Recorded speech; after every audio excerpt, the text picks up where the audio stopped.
Hard ground ball down the left field line, past a dive of Kike Hernandez, base hit. Now look out, here comes the throw toward third. It's cut off by Rojas, the shortstop. In to score, Devers. Into third, Adames. And it's 9-2. Dodgers, RBI hit for Wilmer Flores.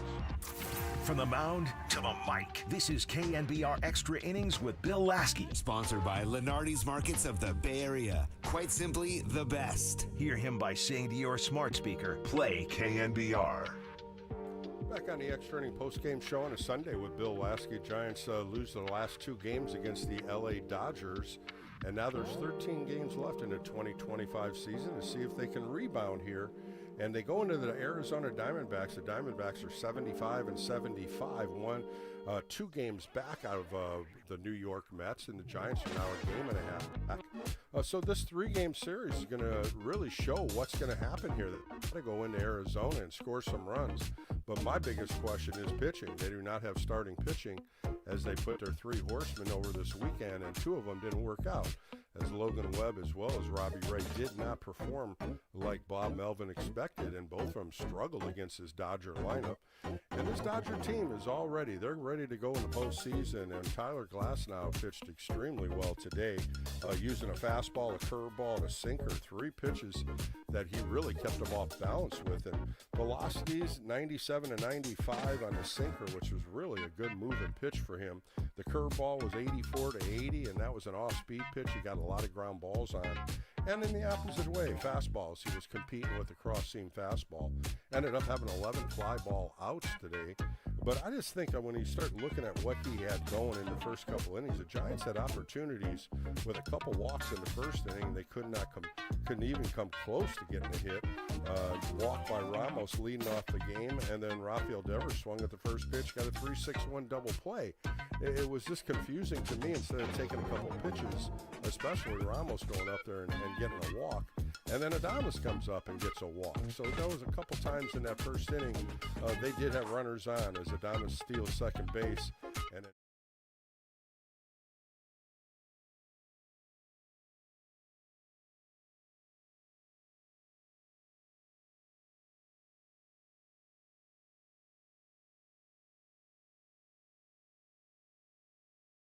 by Wilmer Flores had it first and second. And then the only thing they could come and grab is Casey Schmidt with a fly ball to center field, a sac fly. Giants had a run. They tied it up. But Robbie Ray just could not get out of innings. Mookie Betts started a 3rd inning with a base hit. Hernandez had a base hit. It was first and second. He ended up getting a fly ball by Freeman, getting a runner over to third, and then a ground ball that Edman hit. Matt Chapman bobbled it a little bit, but the Mookie Betts ended up scoring. He did get the out. It was when the 5th inning came around. Robbie Ray had thrown 83 pitches through 4 innings.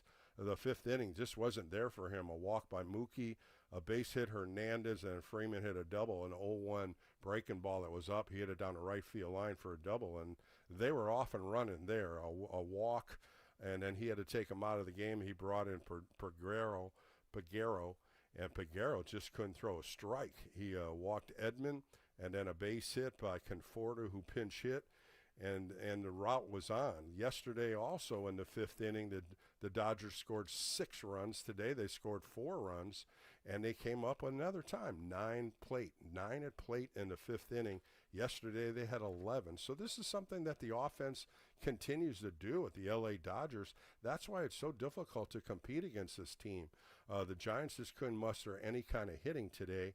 As I said, they only had 1 hit up until the 7th inning when Kisner pinch hit for Patrick Bailey and got a base hit. Drew Gilbert ended up hitting a double, and that's where they ended. 2nd and 3rd, they ended up getting 1 more run in the 8th inning, and the Dodgers walk out of here with a 2-out-of-3 game series, and they win this one 10-2. A tough 2 games, especially after Friday night with 40,000 there and the excitement that Patrick Bailey did hitting a grand slam. This is similar to what happened, if you remember, in June when the Giants went down to L.A. and Logan Webb pitched a gem on Friday, and they ended up getting beat Saturday and Sunday. And if you remember on that Sunday, that's when Rafael Devers was traded over to the San Francisco Giants. A tough series. Now the Dodgers have won 6 out of 9 games. There's 4 left, so they do win the 13-game series. And the Giants just have to, get it going in Arizona because there's 13 games left, and they cannot have games where they're giving up 15, 16, 17 hits and double-digit runs. So we'll see if the magic comes back in Arizona because the Diamondbacks losing here 2 out of 3, going to Minnesota, winning 2 out of 3. This is going to be a tough series for the Diamondbacks and the Giants both. This is a competitive 3-game series, and we'll find out if the Giants can turn it around in Arizona. 415-808 KNBR if you want to get on the phone lines. Let's go to Ben in Hayward. Ben, you're on a Sunday edition of Extra Innings. How are you this afternoon, Ben? Hi, Bill. Great game today. Bill, kind of disappointing with the Dodgers beating us. I just don't know how many chances we can get this year, Bill. I'm with my good friend Josie here at Alameda. She's cutting my hair, and we always listen to you and John on the radio. You're our favorites. And, how are the Giants even in the playoff race? It's so crazy, Bill. I mean, back when you were playing, Bill, it was only the first place team versus the first place team in the playoffs. Now it seems like you could be mediocre almost the whole season and get in the playoffs. And yeah, they always add those Bill. That's the big thing. That's the big thing, Ben, when they added another team and they get that wild card in.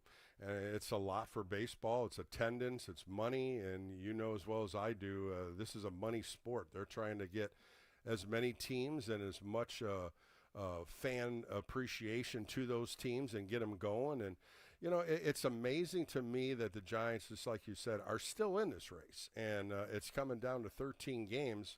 A month and a half ago, you weren't even talking about the playoffs. And they had a nice run.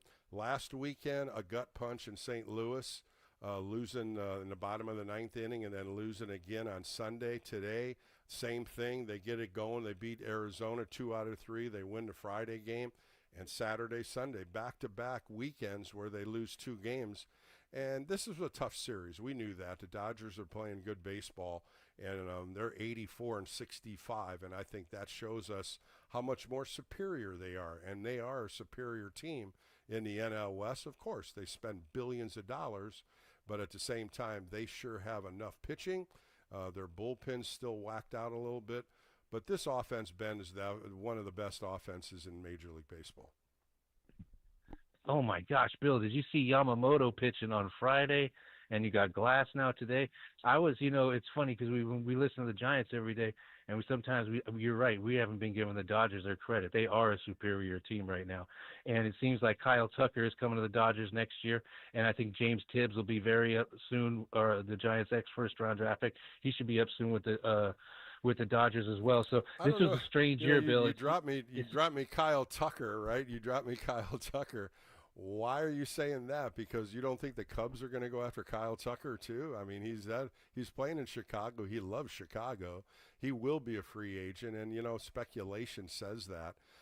It's just speculation. You don't know that. I don't know that, and we don't know what he wants to do because the Cubs will be in the playoffs, and he's a fan favorite there. So I think he might stay in Chicago. I don't think he's going to jump, but again, free agency. The money always buys you, and I think that's what you're probably thinking if the Dodgers want to go after Kyle Tucker. Oh, I think absolutely they want to go after him, and I think he wants to be in L.A. I just have a feeling, Chicago's fun. It's been kind of up and down his season this year, but if he's going to be somewhere long-term and someone's going to pay him the money, at first I kind of thought it was going to be the Yankees, but now in my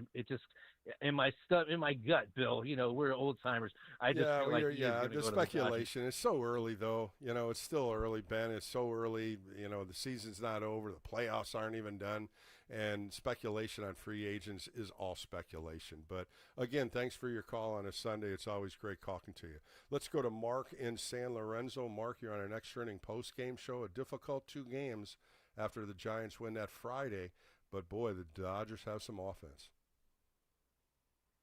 Good afternoon, Bill. Like always, it's a pleasure talking with you. Today's not a good day, but I'm disappointed, Bill, because Friday was a walk-off grand slam, something nobody expected after a 1-1 game into 10 innings.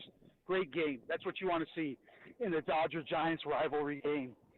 But then yesterday, we started out great. We were up 4-1. and we have our dog out there, our pit bull. That's old. Now his name is escaping me. Shoot, man.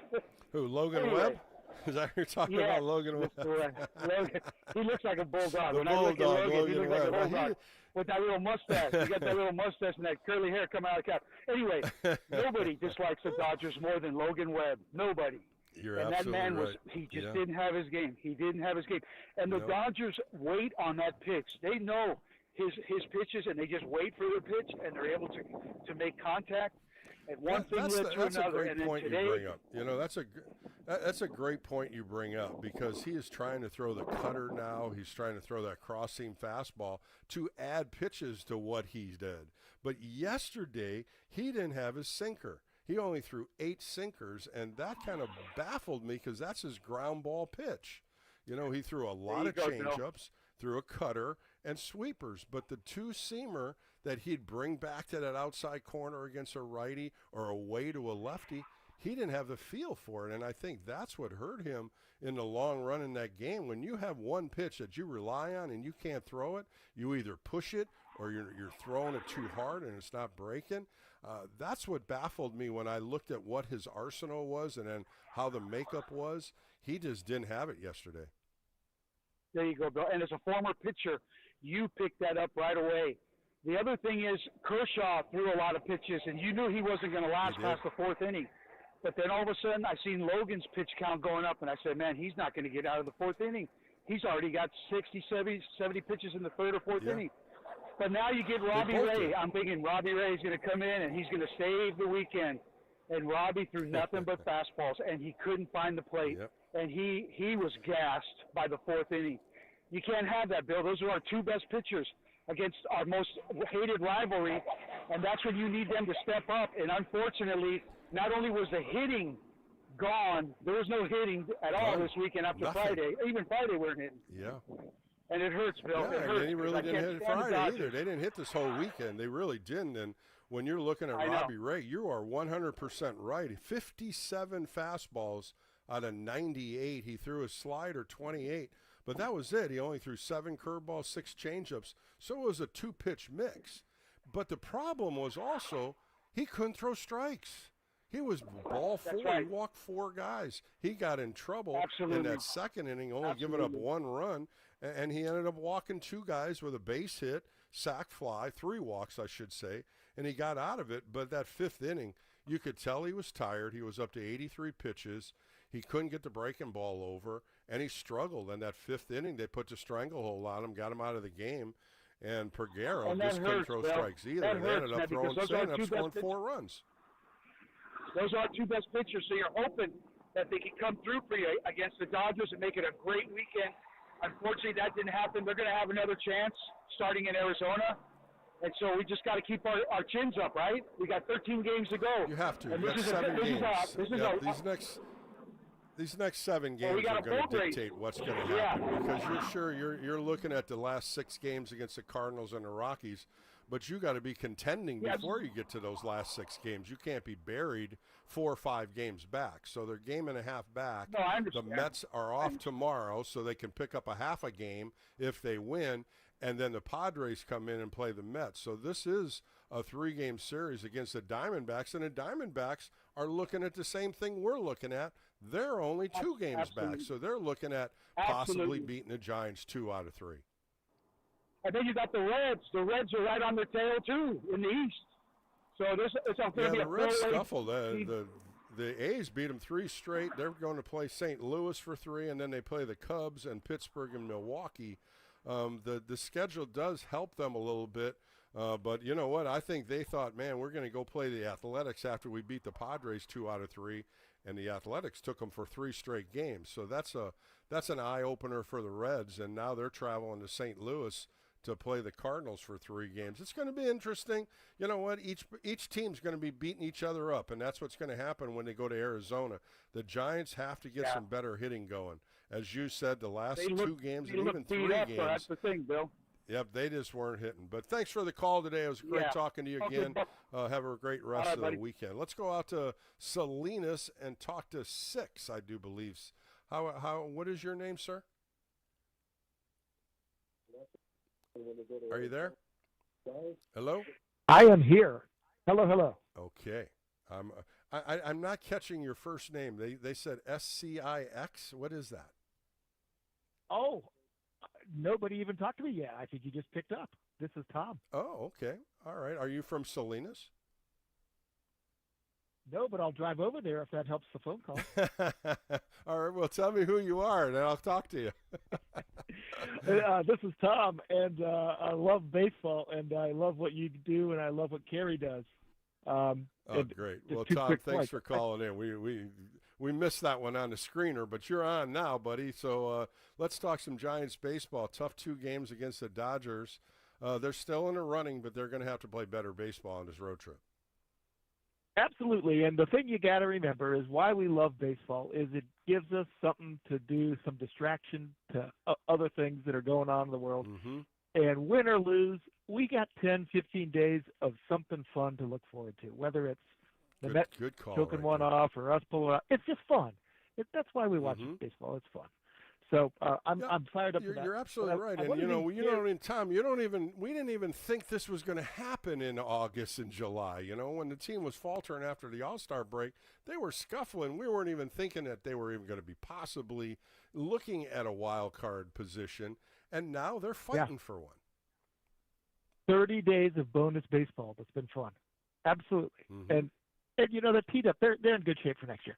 I wanted to throw out something completely off the baseball scene to Kerry, because he's really good at baseball. He loves it. He writes well. But I also heard his show the other night. He was talking about the NFL, and he ran through his list of who was going to win this weekend. He hasn't missed a game yet. Kerry Crowley, put your numbers on him.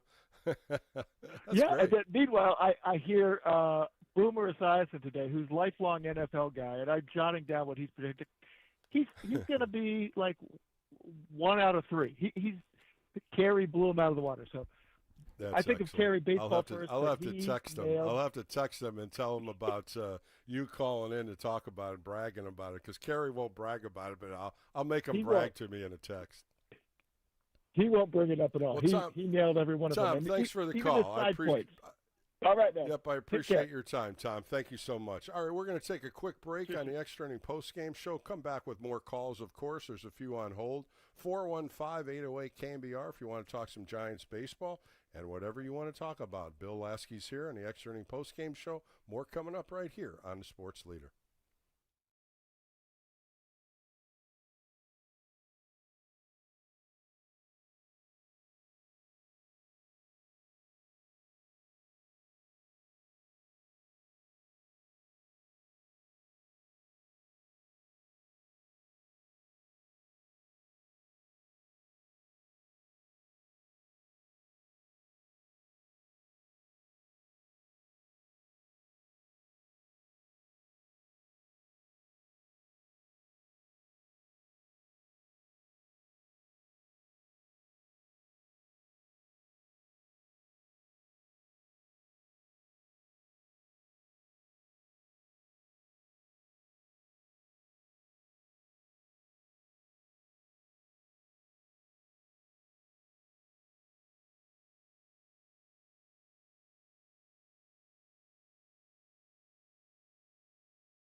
Georgie Brothers Furniture Showroom is a full-service home furnishing store and has been in business for 92 years. It's one of the Bay Area's best-kept secrets. Their goal is to offer expert and personal service as well as white glove in-home delivery. Georgie Brothers is located at 211 Baden Avenue in South San Francisco. Plan a visit to enjoy the 50,000 square foot showroom, which is full of beautiful quality furniture pieces. You can also visit them at GIORGIBROS.com,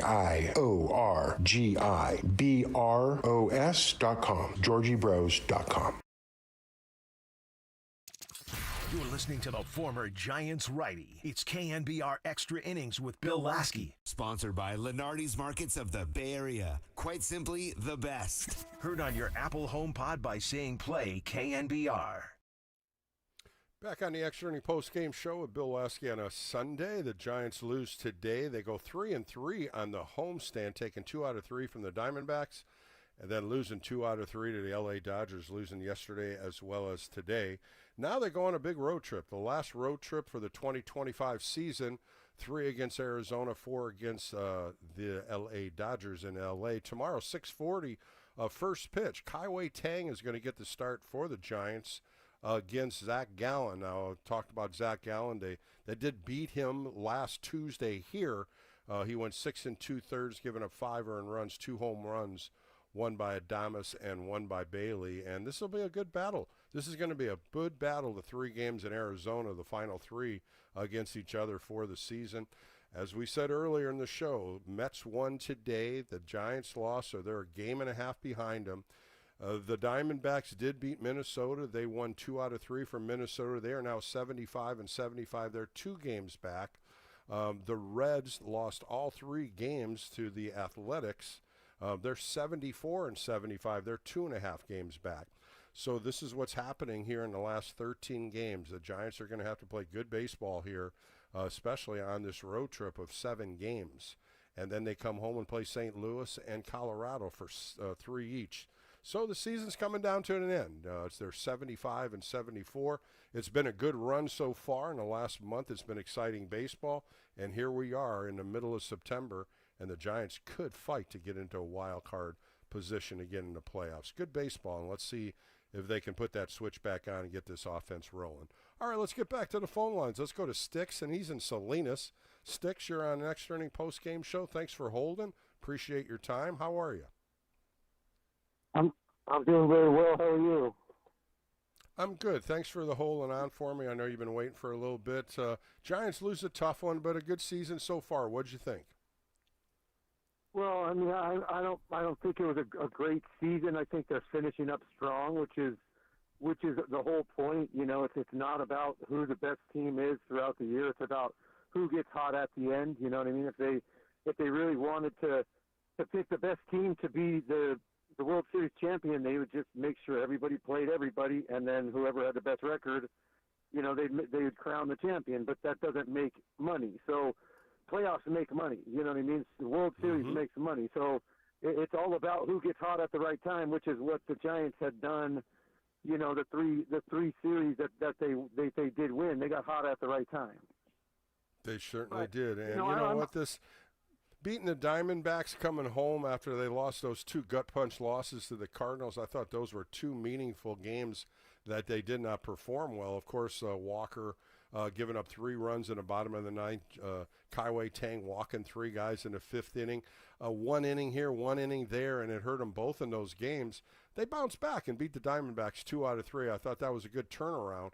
But these last 2 games against the Dodgers, they could not compete, and they could not stop this hitting by the Dodgers. No, and that's because they're flat out outmatched physically and talent-wise by the Dodgers. They're not going to compete with them on a you know, over the series or over the season series. Like they're just not going to do it. They might outplay them a couple of games here and there, but you know, over the course of the season, they're going to get beat by a team that's a superior team than them. But you know, we still had a lot of opportunities over the year to win games that were very winnable for us, and I think that we didn't play well in those games. So I mean, in all reality, the fact that we are in the hunt at this time of the year is spectacular. You know what I mean? It is amazing that with our record, we are in the hunt for the third wild card spot. You know what I mean? So I'm Totally. blown away by that. Totally blown away by that, because earlier in the season I thought this team has no business winning hardly any games or going to the postseason. I mean, they have no business doing it. You know what I mean? So, especially after the All-Star break, when they came after the All-Star break, they couldn't win a series. They were scuffling. They go to Toronto, they get swept, and then right after that, they go to Atlanta. I mean, they just could not win series, and the offense just was disappearing. Just like today's game, they only had one hit, through 7 innings. Going in the bottom of the 7th, they finally got their second hit. That's what's frustrating, because you got a team, if you remember all the home runs they hit in that stretch they were on, they were mashing the ball. And when you start looking at numbers, 18 games, they had 38 home runs. So that's the role they have to get on here. If they're going to get into playoffs in the next 13 games, they're going to have to start hitting a little bit better. And it's not an ability thing, obviously. It's just we are not producing at the level that these guys can produce, have produced in their careers. We are underperforming, and that seems to be the idea of the whole season for them. And even the games that we won early on, when we were playing really well, but we were winning by one run, or we were winning in extra innings by scraping through. I didn't feel comfortable with those wins. You know what I mean? Like those games, every one of those wins could have gone if you remember this, Stux, if you remember in the beginning of the year, they were winning in the 7th, 8th, and 9th inning. They were coming from behind. It seemed like more games than we thought. And in a month of April and May, they were winning good baseball. And then all of a sudden they hit June and they couldn't go anywhere. They were 13 and 14. They couldn't get wins together. They couldn't come back. It was like once they lost the lead, there was nothing to generate them to come back in these games. And I think that's what the frustrating part of it is, because they couldn't turn it on. And those comeback wins like that, you cannot depend on those to be a daily thing. You know what I mean? A lot of that is you were fortunate enough that they put you in a position, the other team put you in a position to succeed, and you came through. Well, Dodgers and some of these other teams aren't going to put you in a position to succeed late in games. You know what I mean? It's not going to happen. So you're going to have to earn those wins, and I feel much better as a fan when we are 6-2 games as maybe not as exciting as those games are. I think also, Sticks, when you look at the bullpen mix now, you don't have Tyler Rogers in the 8th inning. You had Camilo Duvall as your closer. You had guys that you were set on. Now you got Luke Casey, who comes in. Here's a guy that wasn't even on a roster in the beginning of the year, and now he's one of your key guys in the bullpen. There's other guys in that bullpen that really don't fit the mix that they need, but, Peguera, he wasn't even around. Nobody even gave him an opportunity to pitch in the big leagues, and now he's pitching in big games. You got Jose Budo, who came over from the Mets. He's now your 8th inning guy. He comes in. I think the reality of that bullpen is they don't know who to go to in certain times yet because they haven't proven themselves. That's right. Although Peguera has been pretty much lights out. I mean, that guy's been to me, he's been a Duvall number 2. Like he's a clone of Duvall. Well, and then you lose Rodriguez too. You lost Rodriguez, which really hurt you because Rodriguez he's an all-star, throwing well, and it has been having bumps in the road, hurdles in the road, but they got hot. And like you and I both said, here's an opportunity with 13 games left to try to fight and get the wild card, which was out of the question in July and August. So we'll find out, but I appreciate your time. I appreciate your insight today, and have a good rest of the Sunday. All right, let's go to Arizona. Thank you. Let's go to Arizona and talk to Sam. Sam, you're on with Bill Lasky on a Sunday. How are you doing down there? Hey, Bill. Not too bad. A couple comments. Sure. I mean, we talk about the Dodgers as this juggernaut. They got swept in Pittsburgh. Their offense was not very good.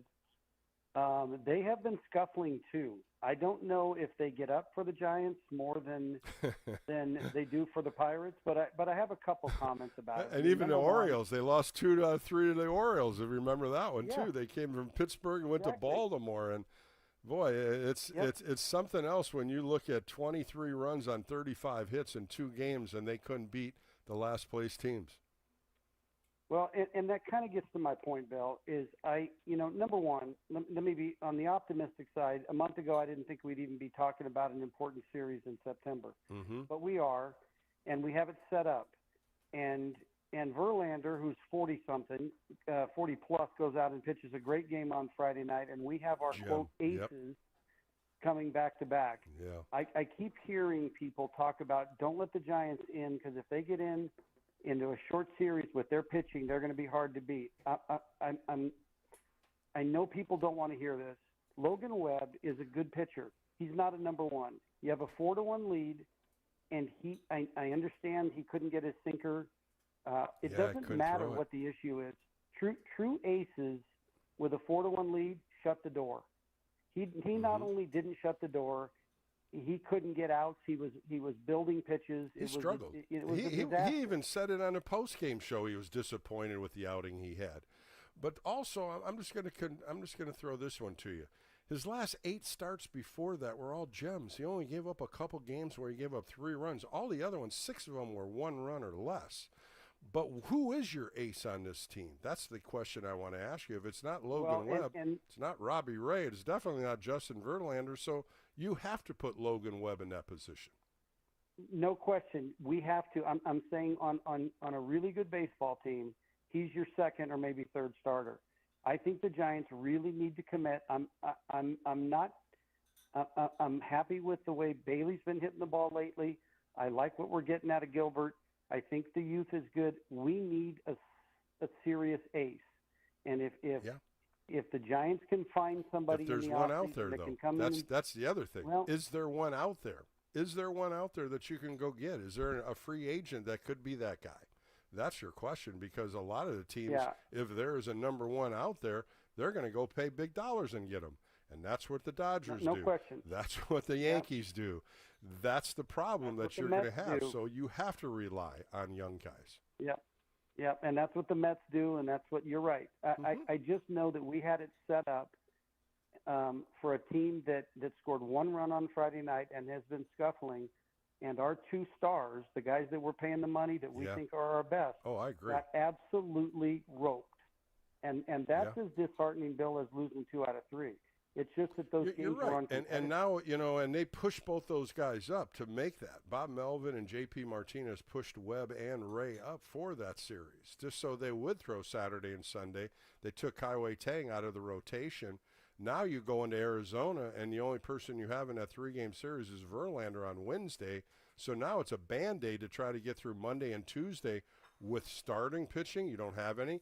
Bullpen arms are worn out. So this is going to be a real test on see how they're going to put this puzzle together on the pitching side on Monday and Tuesday. Yeah, good point, Bill. And it didn't work. So, in hindsight, I'd rather have, Webb today with a little more rest and Robbie Ray tomorrow, but we don't now. And I'll tell you what, and I think that's you and I both are saying this. He put everything into this 3-game series, and I don't know if they thought, if it went the opposite way like it did, what are you going to do to salvage it in Arizona? And you don't have that answer. I remember on Friday in the post-game or pre-game show, they asked him about Arizona, and Bob Melvin says, we're not there yet. We got to get through these 3 games first. Well, you would think if you're in a race, you got 13 games left, you got to be looking at that Arizona series as a possible tough series because the Diamondbacks are fighting for the playoff rights too. They're a half a game behind you. And now he hasn't, and it went south. I think he was seeing Verlander, Webb, and Ray win in 2 out of 3, and it didn't go that way. And as you said it, and as I said it, both those pitchers did not perform well in either game. Right. Well, I hope we can find a way to compete down here in Arizona. But it'll be appreciate you taking my call, Bill. Yeah, thanks for your input, and a lot of good stuff right there, and I thank you for your time. Appreciate it. Let's go up to Portland and talk to Greg. Greg, you're on an Extra Inning post-game show. How you doing up in Portland, my friend? Hi, Bill. And, considering the results of this weekend, I'm doing fine. The weather is tough. Good. The Dodgers came in here, and just like the last caller said, and he was absolutely right, They lose 3 to Pittsburgh. They lose 2 out of 3 to Baltimore, but then they turn it on, and the Jets are hot, and the hitting's hotter, and the next thing you know, they score 23 runs and 35 hits in 2 games, and they push the Giants right out of each game. Right. I'll comment on that in a sec. I've been waiting to call you for a couple of weeks because I wanted to thank you. You always have good interviews, but I really enjoyed 2 Sundays ago your Steve Stone and Rick Dempsey interviews. When the Orioles were in town. Mm-hmm. Yeah, Two really good ones there. Good. Yeah, good job. We're of a certain age that we remember those great Oriole teams. Rick Dempsey was fantastic, and I met him a couple times, but I never really knew him. And then when I talked to him before coming on, he was like, "Let's do it, Bill." He says, "Are you going to give me questions before I go on?" And I go, "No, I'm going to tee you up." And he goes, "Why are you going to tee me up?" And I said, "It's all about you." And he goes, "Well, I can do that." I thought it was pretty funny. Yeah, it was. Yeah, so thanks for that. The stories Dempsey had about getting, stabbed in the chest by that guy with a fork. By a fork. That didn't like him on the plane, and it was another era, of course. But even then, that guy was. And he falls on Bobby Mercer's wrist and breaks it. She's in George Steinbrenner's office the next day. Those stories are priceless, because they're just bringing them up and talking about them, and I'm listening to him the first time just like you are, and I'm listening to him going, this is a gem. This is a great story. Yeah. I got a couple more coming down the road here, and I got a couple exciting ones at the end of the month of September that I'll blow you away with, but I like doing my interviews. A lot of fans enjoy them, and today I got Steve Sachs, and we go back and forth, and then Kelby Tomlinson, who was a forever Giant. A lot of things you don't know about Kelby that's in this interview, and it's a real good forever Giant type of interview about Kelby Tomlinson because he was a good little player, but he also scuffled. He had a hard time getting to the big leagues, and a lot of times in those minor leagues he thought about quitting, and I think a lot of players understand that. Yeah, you bet they do. And I want to also mention Steve Stone. What a great pitcher. Mm-hmm. And, he barely didn't even make it, but he got his opportunity, and Dempsey talked about that, his very first times. And, how about Dempsey catching 10, 20-game winners? How about that one? Yeah. 10, 20-game winners. Yeah. That's remarkable. Good grief. Remarkable. And being a catcher, I just, oh boy, he's got the pedigree. But I remember watching him as a kid, and I wasn't an Orioles fan, and then when he went over to the Dodgers, that really pissed me off. But I admired his workmanship, and he was clutch, and he always came through. The one thing he said, Greg, the one thing he said that I didn't realize, he never won a Gold Glove, and he was remarkable. Yeah, I didn't either. I was like, why didn't he win a Gold Glove? That was just that was insane when he caught all those games, and I loved what he said to Steve Stone. He said, "Throw the curveball in the dirt; it won't get by me. Just throw it there." I remember that. Those are great. That's great battery, when you go out to the mound and you hear those conversations, and Steve Stone's like, "Okay, I will," and he never missed one of them. It was good. It was good. Another thing about Stone is he went on to a good career doing analysis with WGN in Chicago with the Cubs. Yeah, and I enjoyed listening to him on television because he's one of those guys you learn from, and I like that. Okay, listen, I just wanted to quickly comment that everybody's talking about the Dodgers and the Giants. So a couple things. One is that all team sports, not just baseball, is about matchups, among other things. So matchups are very important. We do not match up well with these guys, and we haven't for 2 years. And it's not just a talent level. We just don't match up with them right now. And so explain this. We only lose one game to the Cubs over the year. We beat the best team in baseball right now in a series, the Milwaukee Brewers. It's about matchups. We don't play good against these guys. It hurts me as a Giant to admit it. I hate these guys. They don't even take us seriously now. The players are mocking us, and their fans are laughing at us. And I'm sorry. The other thing too, there Greg, you are. you think of it stinks. The other thing too, Greg, is they put the pedal to the metal. They don't stop. They come right at you every inning. Oh my God, they don't. And like painful. I threw this number out there because I was looking at the numbers: 762 runs they scored this year, counting this 10, and the Giants have scored 652. There you go, right there. Think about that. That's 110 more runs they've scored than the Giants. That's what makes them. Okay, one last thing about this series that we've lost, and everybody's wringing their hands and saying, Melvin, rolled the dice, and now we're in a fix. But one thing that I don't think was appreciated that set us up for failure was the outfield that they put out there. I was confused on that. Said we want to keep the ball on the ground, and we want the bats. And I'm sitting here, I'm watching the game as a fan, television, radio, and all that. And you know me about defense and all this. I'm saying, nope, that's not the way to go. You can't assume Webb or any pitcher is going to be able to keep it on the ground. Yeah, I know the body of work, but you can't assume that. You got to play for defense. You got to play for kind of the worst, but you got to play for defense. And I'm telling everybody listening to me right now, Matos and Ramos are not good outfielders. They're hitters. And we saw it big time. Yeah, and Elliott's kind of fallen back on the offensive side also.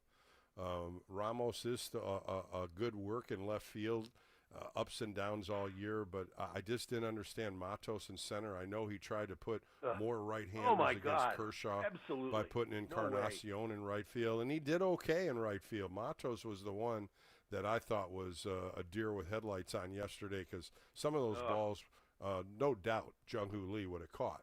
A couple of them that just fell in, and it shows you, one little step here or one break here, and you miss the ball, and that's kind of what Matos did on a couple of those balls to right center field. I'm old-fashioned, and I'm kind of a hard, but I say to Jung-Hoo and everybody else, you can get your rest in November. You're playing now because there's no tomorrow. I think so, and I think that's what he's going to have to do in these next 7 games. You're going to have to play your best lineup. Righty or lefty, you have to keep Jung-Hoo Lee in this lineup, Greg. But thanks for the call today, play my friend. Play the kid. This kid. Drew Gilbert? I think you're going to see more Drew Gilbert. I like what he's done so far. Today was a big rookie mistake. Bill. Yeah, but he made a big rookie mistake by missing first base. That just doesn't happen. Okay. And he's watching the ball, and you got to be coherent on everything you're doing. And sometimes the over-energizer bunny, as I call him, sometimes mellow out a little bit more and learn the game. But Greg, have a great time up in Portland, my friend. Yeah, thanks for taking my call, Bill. Bye-bye. Always, buddy. Let's go out to Newberry Park and talk to Gary. Gary on our next earning post-game show. I appreciate you holding on today. How are you? Hello? Hi, Gary. How are you, buddy? I'm sorry you had to wait so long, but I appreciate your time. This is Mitch. I'm sorry, Mitch. All right. Sorry, maybe Mitch from New Jersey. How are you? How are you today, Mitch? Oh, good. I want to pretty good. Long day. Best time of year is college football on Saturdays. I like a chance to get into the wild card at least. The division is out of reach. Mets are really floundering. It's comical, all the money they spent. And Cincinnati's still up and down. But a guy like Gilbert, they have to sign themselves another slugger. And I think Webb's got to be the number one starter. And I'm liking Justin Verlander. I'm like glad I've seen him last. Boy, he's pitched well, hasn't he? He's really come along here. And that's what a veteran, experienced pitcher does toward the month of August and September. They just come to fight a little harder. And what he did on Friday against the Dodgers just showed the competitor in him. Doesn't matter if he's 42 years old. He's still got the lion in him. And he's coming out there throwing great. He threw a real good game on Friday. He, 105 pitches, 67 for strikes, 44 fastballs. He had the slider and curveball working. a nice 3-pitch mix, kept him off balance. And for 7 innings, he really tamed a beast, because after that, the last 2 games with Webb and Ray, they could not slow this team down. No, it's surprising, and that's the cream and butter. I'm hoping Justin comes back next year, and same with Kershaw. That'd be something. And I wonder, one last thing, Max, is he back? I know he used to be he'd be in the same staff with Justin. He signed with Max Schwarber. I mispronounced his name. He's a no Hall of Famer. I think he's with Toronto. Max. Oh, Scherzer. Scherzer you're talking about. Scherzer. Yeah, he's up in Toronto. He's up in Toronto pitching. Yeah, he's out there. He's been battling. I think when you look at Verlander, and I just wonder what, his thoughts are moving forward too, because he would be a free agent. Would he go and test the market again, or would he come back and say, hey, Giants, let's work out a deal? And what would the Giants pay him? Either paying him $15 million for 1 year. That is a pretty steep amount, but I think what he's done here this year, his numbers don't show it. He's got an earned run average under 4 now. The 3-10 record, throw it out the window. There was too many games that they didn't score at all for him, Mitch, and you know that. It's just going to be what the Giants want to do. If they want to bring in a younger, talented kid, maybe Wisenhunt starts. If you go back to Birdsong, you got a couple other guys that could compete. You also have Landon Roop that'll be in rotation next year. So it's really going to depend on what Buster Posey and Bob Melvin and J.P. Martinez wants to do in that rotation. Another veteran pitcher would be a great addition if they can find one. And if Verlander wants to come back, I think those are all question marks once we get in the offseason. Definitely want to see what they have in the minors, but definitely a big popper. Hidden wire. Yeah, another big hit we need. Yeah, I think so too. Thanks again. I think so. Well, thanks for the call tonight. I appreciate you holding on for me. I really do. All right, let's go to Gary. He's in Newberry Park. Gary, you're on Extra Inning Postgame Show. How you doing on a Sunday evening? I'm doing pretty good, Bill. Better than the Giants, I think. I wanted to make a comment about what a couple of your previous callers said. I'm in agreement with them. What killed us the last 2 games was Webb and Ray. They got to step up big in these big moments, and they came up small. One guy's making $25 million, the other guy's making $20, and you got to pitch better than this. Yeah, I don't really look at the money part of it more than what the effort was, and both of them, the effort just wasn't there in both games. Logan Webb pitched against the Dodgers with a lead, and he lost the lead. He couldn't throw strikes. He couldn't get his sinker in. And even in the post-game show, he said, I disappointed myself, but I disappointed my team because I didn't pitch the way I should have. I didn't pitch like an ace. Robbie Ray today couldn't even throw a strike. He was struggling in that second inning. Walked 4 guys in the second inning. He went from 11 pitches all the way to 42 pitches after 2 innings. I didn't understand what he was doing. He couldn't get the breaking ball in. He mostly threw fastballs. Once again, I don't know if the finger's still bothering him. He has not pitched consistently, and I think that's the number and what word we're looking at with Robbie Ray here in his last 3 to 4 starts. Yeah, I understand that. I got a question about AAA, Bill. We got a catcher down there named Rodriguez. The guy's hitting 350. What does he got to do to get called up there? Well, I think the biggest thing is he got traded over from the Yankees. He's got a sore shoulder. He's not catching that much. I know he's catching a little bit. But where would you put him as a pinch hitter? I think what they're looking at is what their roster is now, and then let him compete when he goes to spring training. The guy's hit 300 or close to it in like 6 years in the minor leagues. The guy can mash. Talking to a couple of hitting coaches down there, he goes the opposite way real well, swings with power. You also got to look at another guy down there, Bryce Eldridge, who's had 17, 18 home runs. I think this whole group that's in AAA, I don't think they want to rush them for this last 13 games. I think what they're going to do is have them come into spring training, open up some eyes, get some opportunities. If there's a job to compete with, there you go. Show us. Well, I think we're going to need a starting pitcher next year, a closer, and probably a right fielder. I see Tucker is going to be available, but I think the Dodgers are going to sign him. But if I was Buster Posey, I'd do everything I could to get him over here next year. Yeah, they had an opportunity. The trade market, of course, Houston traded him over to Chicago. I just don't think Chicago's just going to let him go. I think Chicago wants him. he likes playing in Chicago, and it's a potential free agent. We know that. There's probably another list that we could look off of. But I think the whole thing's going to come about with Tucker in Chicago, how deep the Cubs go in the playoffs. They'll get into playoffs. How deep are they going to go? How much is he going to affect the Chicago Cubs on the offensive side?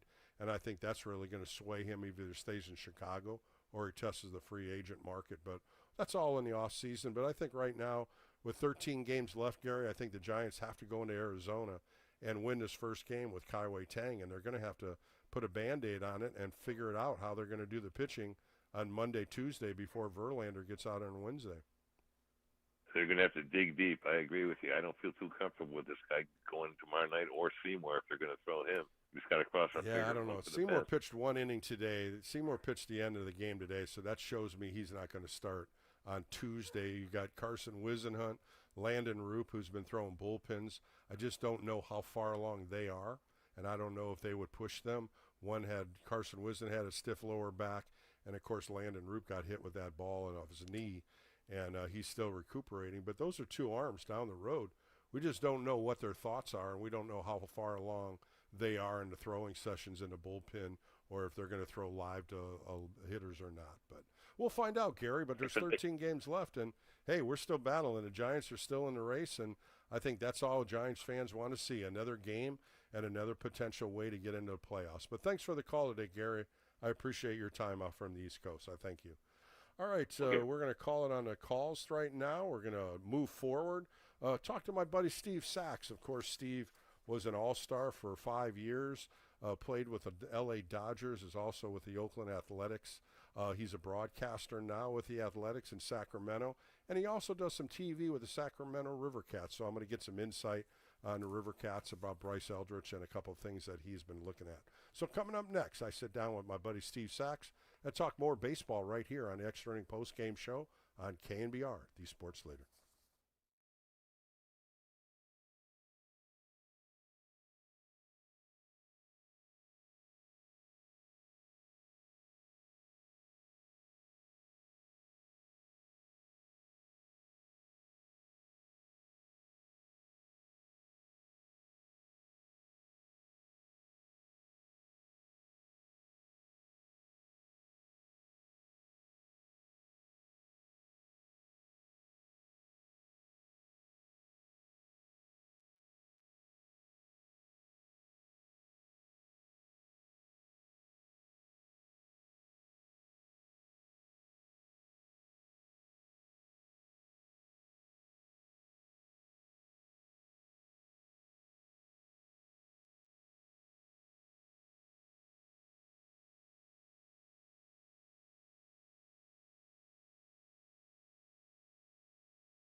Your financial journey is unique, and Pettinelli Financial Partners is here to help you navigate it with confidence. So whether you're building your future or securing your retirement, their team provides lifelong personal guidance every step of the way. Start planning your financial journey today. Learn more at PettinelliFP.com. The financial consultants at Pettinelli Financial Partners are registered representatives with and securities offered through LPL Financial, member FINRA, SIPC. Investment advice offered through Stratus Wealth Partners, a registered investment advisor. Stratus Wealth Partners and Pettinelli Financial Partners are separate entities from LPL Financial.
Did you ever think you could become a big league baseball player?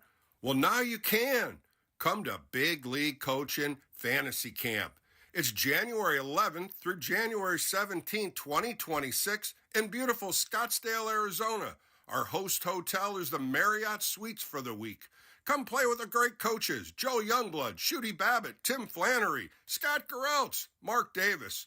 Go to bigleaguecoaching.org and sign up today. Become a big leaguer.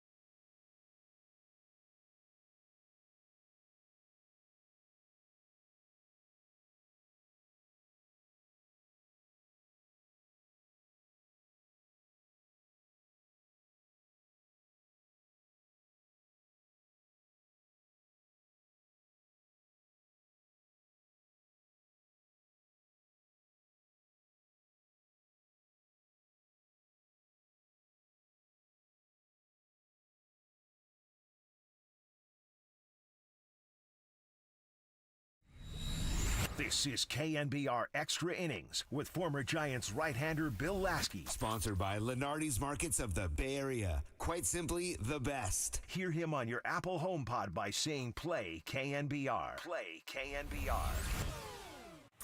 From the mound to the mic, this is KNBR Extra Innings with Bill Lasky. Sponsored by Lenardi's Markets of the Bay Area. Quite simply, the best. Hear him by saying to your smart speaker, play KNBR. Welcome back to the Extra Inning postgame show with Bill Lasky. I'm honored to have my guest on. 14 years he played in Major League Baseball. In 1982, the National League Rookie of the Year, 5-time an All-Star, 2-time World Series champion. Currently an analyst for the pre- and post games for the Athletics, and also a broadcaster. He's done some radio work for the Athletics, and we see his shining face on TV where he covers the Sacramento Rivercats. Let's bring in Steve Sachs. Steve, how are you today? I'm great. How you doing, Bill? I'm doing good. Thanks for squeezing me in here, man. You're busy. No worries. Busy now, huh? No worries. We got quite a race brewing up, don't we? We sure do, and it's fun this weekend. Of course, Dodgers-Giant rivalry. You know, Steve, we have talked many times, and one of the things you said growing up in Sacramento, the Giants-Dodger rivalry was something you looked to watch and you were interested in. Oh, there's no question, and the rivalry is still good. It's as good a rivalry as you see with the Red Sox and Yankees. You know, those are probably two of the most predominant rivalries in baseball, and they're still very, very real today. I remember the rivalries from watching video of, you know, games long ago before, you know, I even knew what baseball was. There was rivalries then, and I guess there always will be, Bill, and that's what makes it great. It sure does. And, you know, you went to James Marshall High School in West Sacramento. You got drafted by the L.A. Dodgers. You ended up signing in 1978. Were you pretty excited about that? Did you have any interest in the L.A. Dodgers? Were they talking to you much in your high school days? There's one team I did not want to get drafted by when I was in high school, although I was, you know, just happy to get drafted. But there's one team I did not want to get drafted by, and that was the L.A. Dodgers. I absolutely hated the Dodgers, Bill. I think you know that.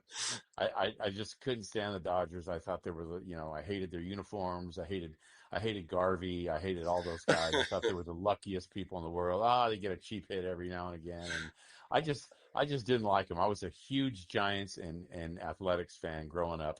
I loved those teams. Willie Mays and Willie McCovey were my heroes. And, you know, playing for the Dodgers was like, you know, that was just an awful thought. But then, you know, I even told my dad that, you know, I wouldn't do it for $1 million when I was in Little League. And then 10 years later, when they drafted me out of high school, the scouts coming over to the house to sign me from the Dodgers. And my dad reminded me what I told him those years ago. He said, remember, nothing less than $1 million, right? And the scout comes in the house and says, well, you are a 9th round draft choice, and we're slated to give you $15,000 and not a nickel more. And I said, okay.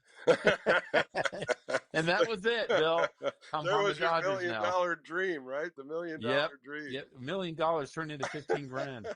Yep. Well, so you signed in 1978. You went through the minor leagues very well. You quickly. You ended up coming into big leagues in 1981 for a short time, but in 1982, everything started clicking. playing every day, playing in different second base, and everything was good. Everything was moving fast forward with you. What was some of the Yeah. adjustments you had to make in those first couple years? Oh man, I mean I think the entree that I had in '81, the fact that I got to play and get 100 and about 120 at bats was just under the threshold for a year, so it wasn't counted as a year. The next year was my rookie year, as you pointed out. But I think that helped a lot. I was on a veteran-based team, a team that had very recently been to the World Series. You know, guys like Garvey and Say and Russell and those guys really, Rick Monday, those guys really knew what it was about. And just to be on a team with those guys was big. And Garvey and Dusty Baker, a couple of guys that really took me under their wing and showed me a lot about it. So I'm grateful to those guys, and they're very, very good friends of mine still today. Steve, one of the things I look at is games played. 8 years out of your 14 years, you played in 150 games or more.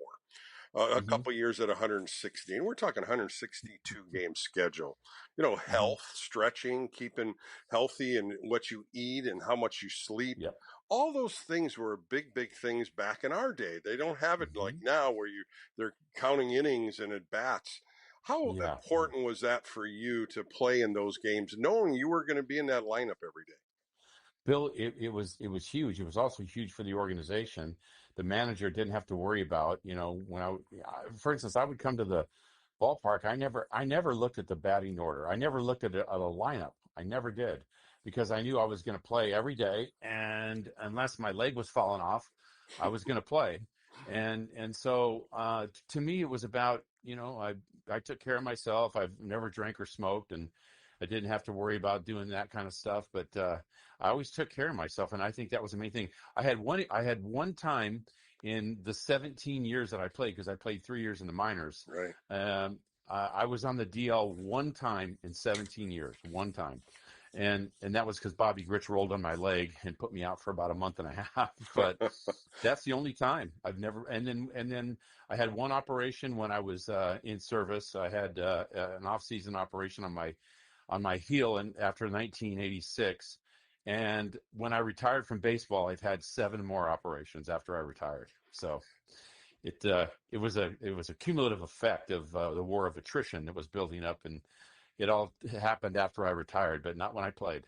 Steve Sachs joining me on the Extra Inning Post Game Show. Of course, in 1986, a Silver Slugger Award winner. But I want to talk a little bit about Giants-Dodger rivalry. I looked up some numbers. Candlestick Park was a difficult park to play in. Of course, you watched it when you were growing up. You hit 265 coming in against the Giants. Had some good numbers: 60 hits, 6 doubles, 3 triples, 1 home run, about 30 RBIs. But it was difficult to play there. Coming in from LA, coming into Candlestick, the winds, it changed considerably. The infield was hard as a rock. How did you start preparing yourself when those games came? Well, I would try to limit the tickets for my family. That's one thing. And that's another thing, is I was trying to exceed expectations with the family. I never knew I hit 265 against the Giants. I thought it was a lot worse than that. I felt like I was always subpar when I played in Candlestick Park.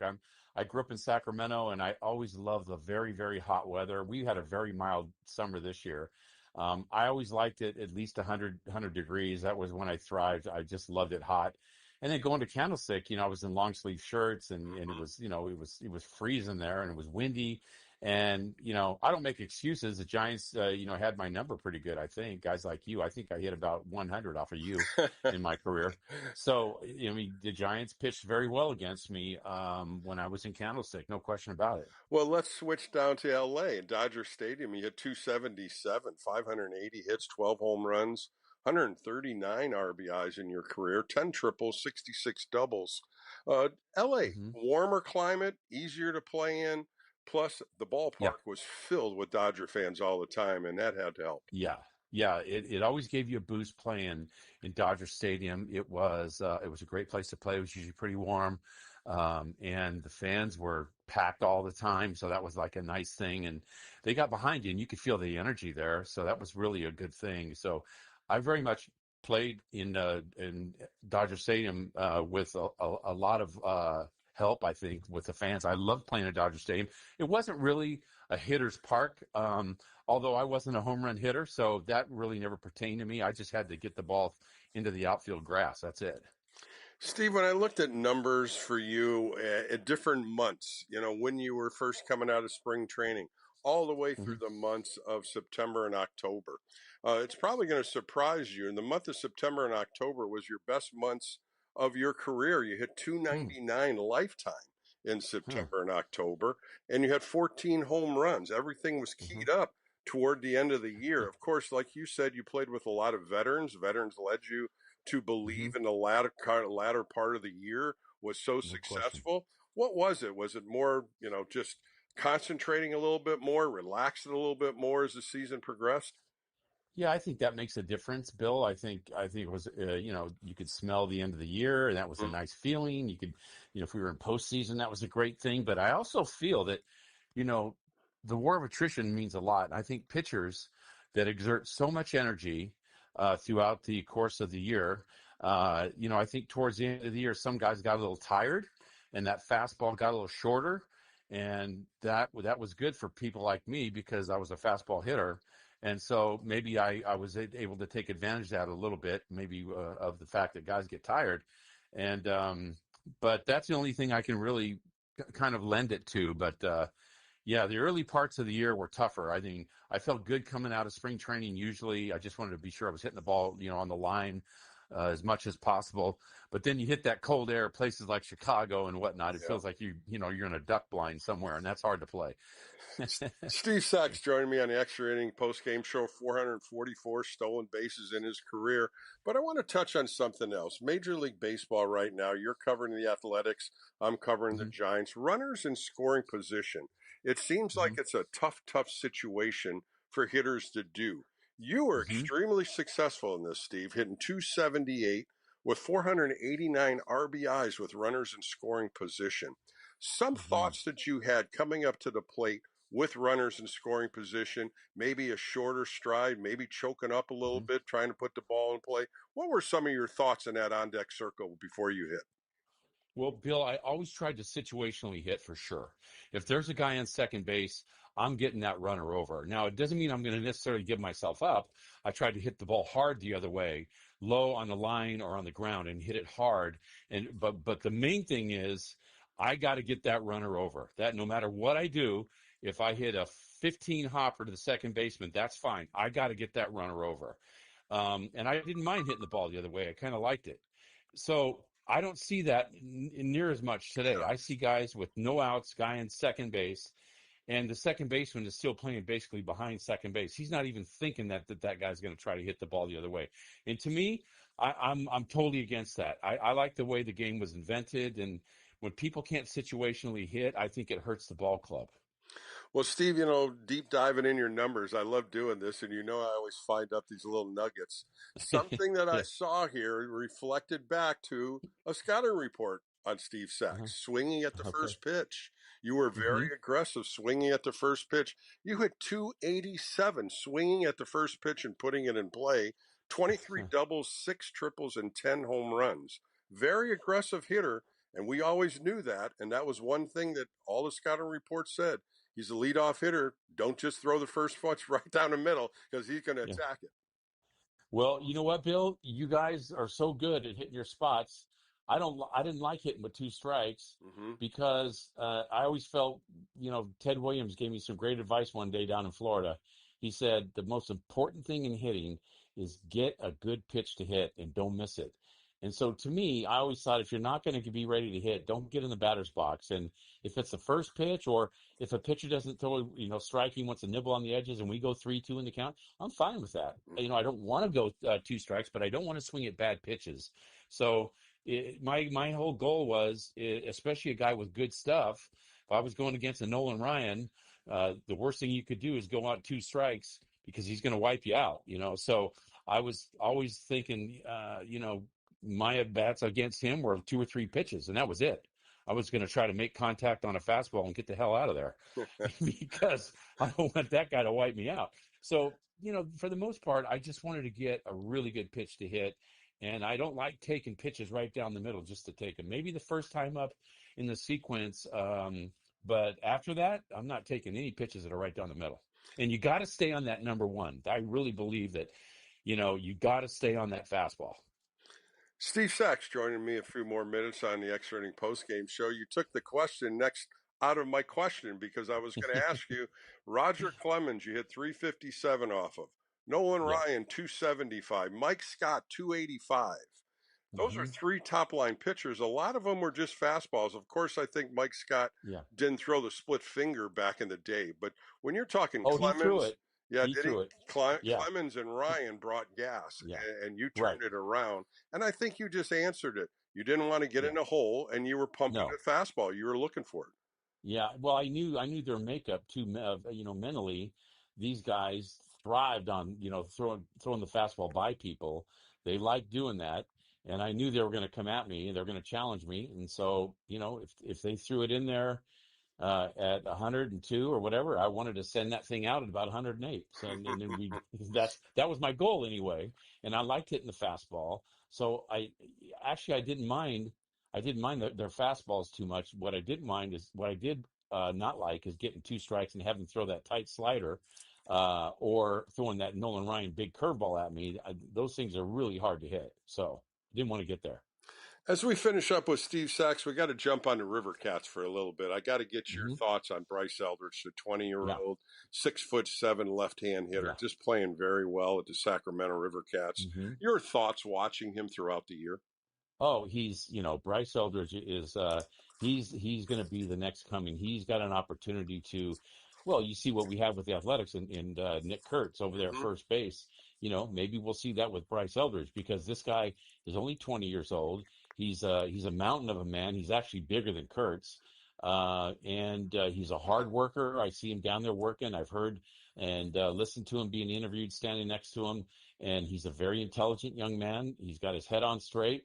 He understands the situation. I like the fact that he's been told that he's going to be down in AAA for the remainder of the year. I think that's a great thing for him. It puts his mind at ease, and he can go down there and continue to be successful. He's put in a position where he can be successful, and I really love his work ethic at first base. They're working with him a lot on picking balls every day. I see him doing it. I've seen him putting in the work, and as long as he just keeps putting in the work and keeps his head down and going forward, he's going to be a big star in the big leagues. The Giants really got a prize with this guy out of Virginia. He's going to be a fantastic player. He's going to be a force in the league. That's great to hear, Steve, and I appreciate that. And I also appreciate your time today. You're a busy man.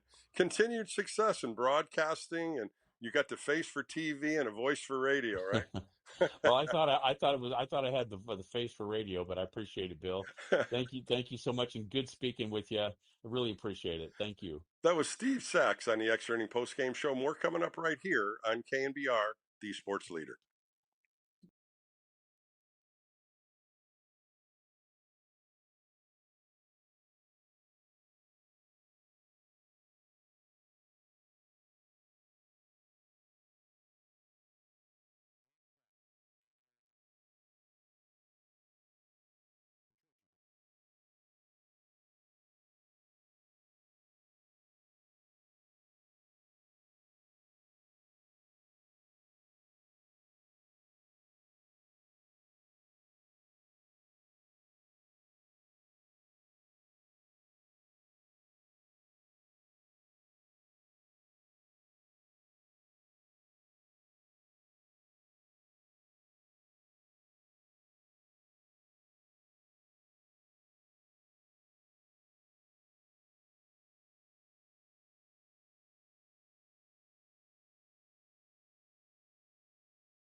Georgie Brothers Furniture Showroom is a full-service home furnishing store and has been in business for 92 years. It's one of the Bay Area's best-kept secrets. Their goal is to offer expert and personal service as well as white glove in-home delivery. Georgie Brothers is located at 211 Baden Avenue in South San Francisco. Plan a visit to enjoy the 50,000 square foot showroom, which is full of beautiful quality furniture pieces. You can also visit them at GIORGIBROS.com, GeorgieBros.com.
KNBR Extra Innings with Bill Lasky keeps the postgame rolling live right here. Sponsored by Lenardi's Markets of the Bay Area. Quite simply, the best. On KNBR 104.5 FM and 680 AM. The sports leader. Welcome back to the Extra Inning postgame show on a Sunday with Bill Lasky. Giants lose a tough one at Oracle this afternoon, 10-2. 10 runs, 18 hits for the LA Dodgers. 2 runs, 5 hits for the San Francisco Giants. They finished the homestand 3-3. They took 2 out of 3 from the Arizona Diamondbacks.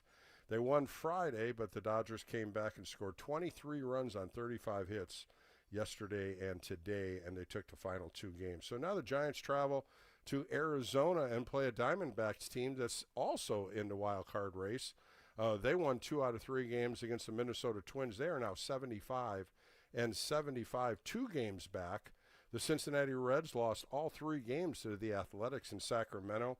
They are 74-75. They're 2.5 games back. And the Giants now are 75-74, a game and a half back. And, of course, they're all trying to catch the New York Mets, who are 77-73. The Mets have off tomorrow. The Giants, of course, are in Arizona. Cincinnati will be playing St. Louis, so that's what's going to take care of that half game and see if the Giants can nibble that down to 1 game. But like I said, the Arizona Diamondbacks are coming after the Giants. They're chasing the wild card race too. Zach Gallen on the hill tomorrow. He's 11-14 with a 4.8 earned run average going against Kai Tang. He's 2-4 with a 7-point earned run average. Just don't look at those kind of numbers. He has not pitched that much. He has pitched a couple good games in St. Louis through 4 brilliant innings. That was the last time he pitched.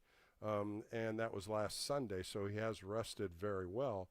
If they can get 4 or 5 innings out of him, keeping the game in low scoring, I think that's what they're looking for. Tuesday, it's a probable TBA. They haven't announced the pitcher for the Giants, and Eduardo Rodriguez, who pitched a gem out here at Oracle on Wednesday. He went 6 1/3 innings, only giving up 2 hits, had a master changeup going, and struck out 6 Giants, and he'll be throwing Tuesday.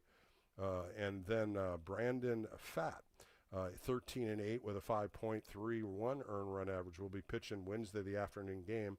And Justin Verlander, after that great game he threw on Friday against the Dodgers, will get that start against the Diamondbacks. After those 3 games, the Giants will go to L.A. and play 4 straight games.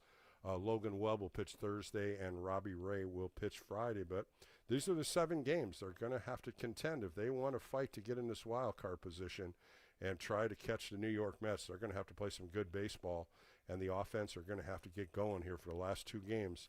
2 runs on 5 hits today was not enough. And then you look in yesterday, they had 7 runs on 8 hits, and they scored 4 in that first inning, but they just couldn't manage to keep the Dodgers down. And like I said, 13 runs yesterday, 10 runs today, and the LA Dodgers took 2 out of 3.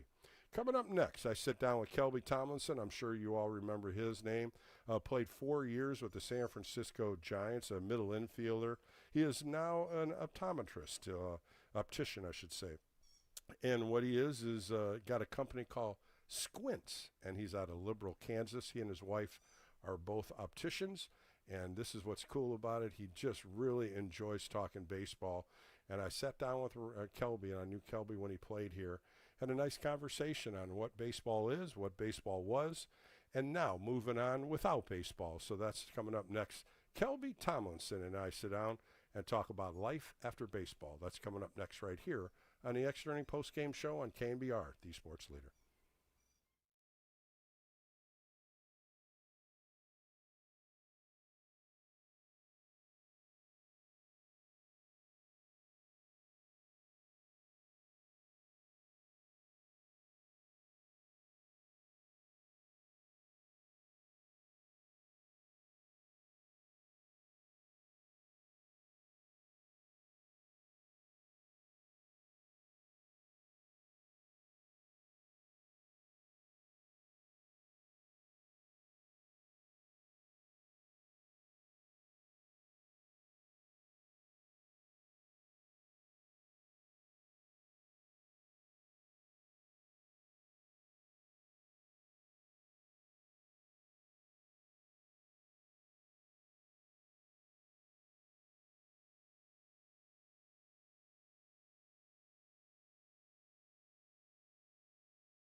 Did you ever think you could become a big league baseball player? Well, now you can. Come to Big League Coaching Fantasy Camp. It's January 11th through January 17th, 2026 in beautiful Scottsdale, Arizona. Our host hotel is the Marriott Suites for the week. Come play with the great coaches, Joe Youngblood, Shooty Babbitt, Tim Flannery, Scott Gereltz, Mark Davis. Go to bigleaguecoaching.org and sign up today. Become a big leaguer.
Handcrafted in the Bay Area of California, Birdman Bats offer some of the finest, highest quality wood baseball bats and gloves in the world.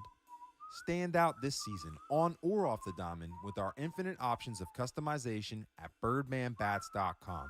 Turn your visions into reality with our online bat and glove builder, and check out all the other gear we offer as well. All available at birdmanbats.com. Birdman Bats. Chirp, chirp. Georgie Brothers Furniture Showroom is a full-service home furnishing store and has been in business for 92 years. It's one of the Bay Area's best-kept secrets. Their goal is to offer expert and personal service as well as white glove in-home delivery. Georgie Brothers is located at 211 Baden Avenue in South San Francisco. Plan a visit to enjoy the 50,000 square foot showroom, which is full of beautiful quality furniture pieces. You can also visit them at GIORGIBROS.com, GeorgieBros.com.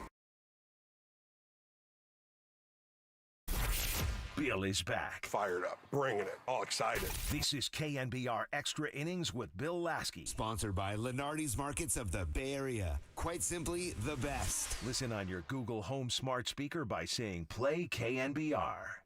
Welcome back to the Extra Inning Postgame Show with Bill Lasky. Giants fans will remember my guest. He played with the San Francisco Giants from 2015 through 2018. Let's bring in Kelby Tomlinson. Kelby, how are you today? I'm doing good. Thanks for having me. So I got to ask you, how is retirement going? Are you away from baseball? Are you doing anything as a coach or a mentor of any type? Yeah, so I think once I finished playing, well, first off, I guess retirement is going well. I get to, wake up every day with my wife and kids, so I'm enjoying that. And then as far as baseball goes, my oldest is now 8 years old, which is crazy because I had him when I was first playing. And so he is getting into baseball. He likes basketball and baseball. So coaching both of those, and my middle boy is 6, and so he's into coach pitch and stuff. So I'm getting to coach my sons, and I am around it. And recently, the last couple years, started doing some extra stuff with some kids, like some lessons and stuff, just to kind of pass along a lot of the stuff I learned throughout the years.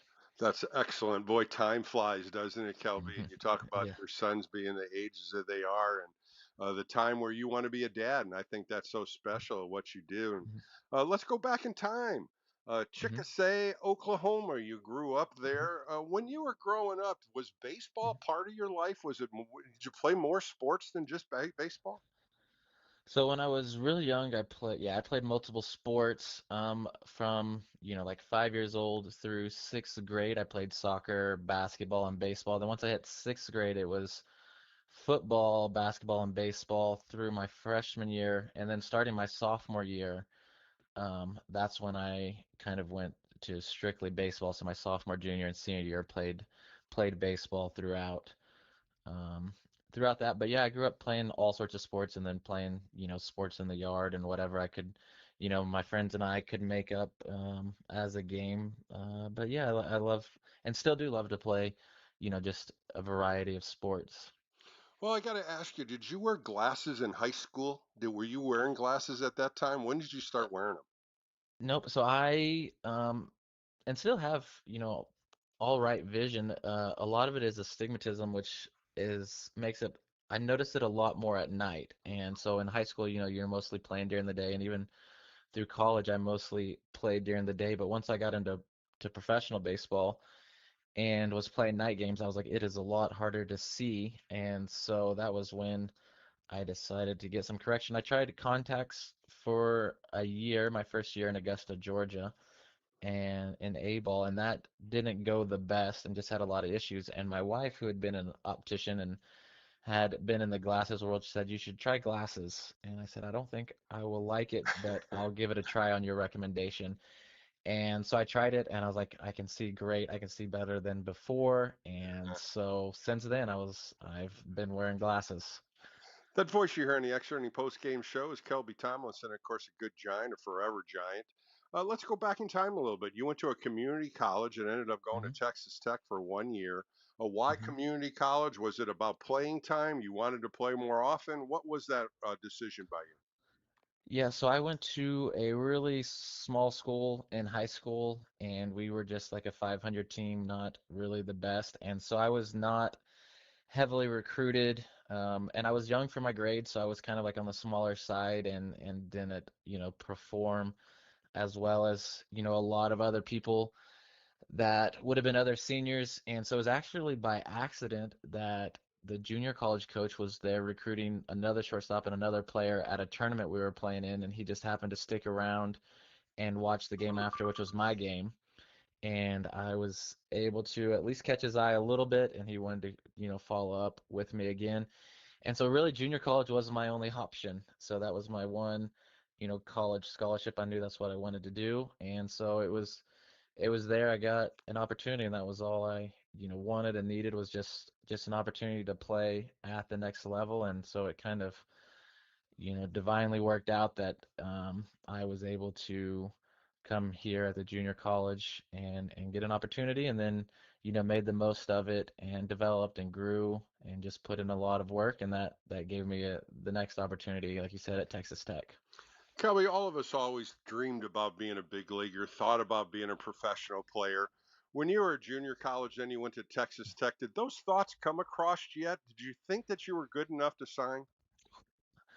I definitely I didn't know. I think I was at the same spot. I was like, I just want an opportunity, and maybe, it'll work out and maybe it won't, but if I could just get drafted or signed to a professional team, and who knows, maybe it can work out. I do remember we were we were kind of going through like some mental weight training and stuff like early in the morning, and just where coach was kind of like beating us up, and he was saying you might as well just quit now. No, this odds are none of y'all are ever gonna make it, so you might as well just quit now. Wow. And I can still remember that, and he was kind of like trying to drive that in, and like I don't know, it just fueled me. I was like I believed at that time, like I was like I didn't really care what the odds were. I was like I believe I can do it. So I did have this like inner belief that I could do it, but at the same time, a realistic sense like, it may never happen. And Kelby, that happens to a lot of players, especially somebody gets drafted late in a round or even signed as a free agent.